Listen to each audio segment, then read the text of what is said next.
Konstantinovka has descended into a war zone nightmare, with civilians caught under relentless fire. As per reports by Izvestia, citing Russia's defense ministry, a resident, Yekaterina, describes weeks spent hiding in basements as the front line closed in.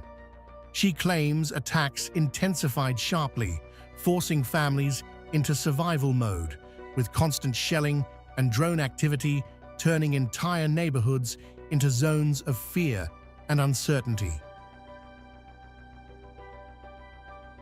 When the front began to get closer, it became more and more difficult. The ISA began to become more and more aggressive, because they can't do anything against Russia. Yekaterina alleges that as Ukrainian forces struggled to hold ground, aggression escalated. She claims warnings were issued that areas would be destroyed if troops withdrew. Warnings, she says, were carried out. According to her account, homes were damaged and set ablaze, with her own house standing as proof. These claims remain unverified, with no official confirmation from Ukrainian authorities so far. Many times they told my friends that when they leave, they will burn everything. It turned out to be not just words. They did it in a hurry, and I can say that my house is a confirmation of this. The most devastating moment, she says, came during strikes around March 20th. Yekaterina claims nearly 20 incoming munitions and 13 drones hit her area.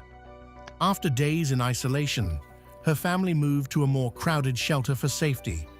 That decision turned tragic. She alleges a strike hit the location, killing 11 people, including her mother, leaving her trapped under rubble before being rescued. On March 20th, 20 mines and about 13 drones flew into our square. At that moment, we were in the basement, but then we decided to move to another place. Because there were more people, because where we lived, there were no people at all. And we lived there for about 2 weeks. Then there was a bomb attack. 11 people, including my mother, died, and I survived. My comrades helped me. They pulled me out with me. Her testimony, published on August 7th, cannot be independently verified. However, it underscores the brutal reality for civilians in contested zones like Konstantinovka, where survival often depends on chance, with conflicting battlefield claims and limited access. Accounts like these highlight the human cost of ongoing fighting, even as the full picture remains disputed and difficult to independently establish.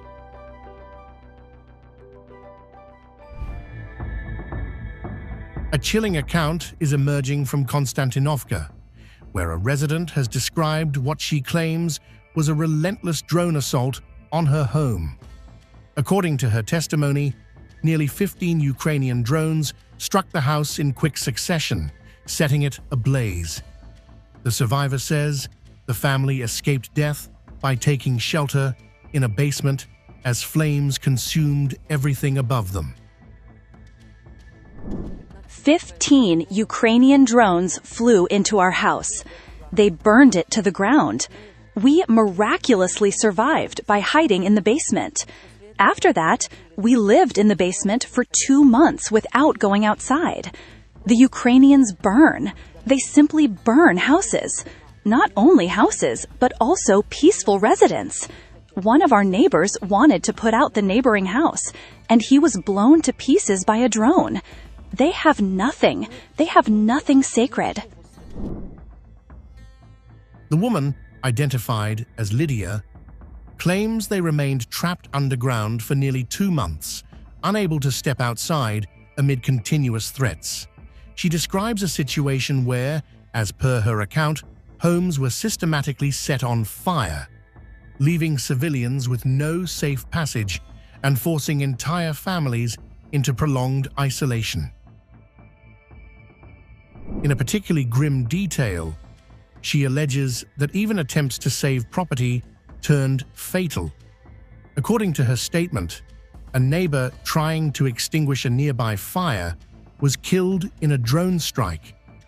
The testimony, circulated by Russian authorities, portrays a pattern of attacks that, as claimed, extended beyond infrastructure to civilians themselves.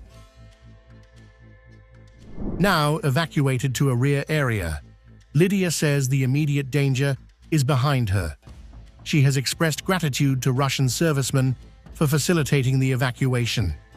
Her account is among several testimonies being presented from the region, highlighting the intensity of drone warfare in the conflict zone, though these claims remain part of a wider and contested information landscape.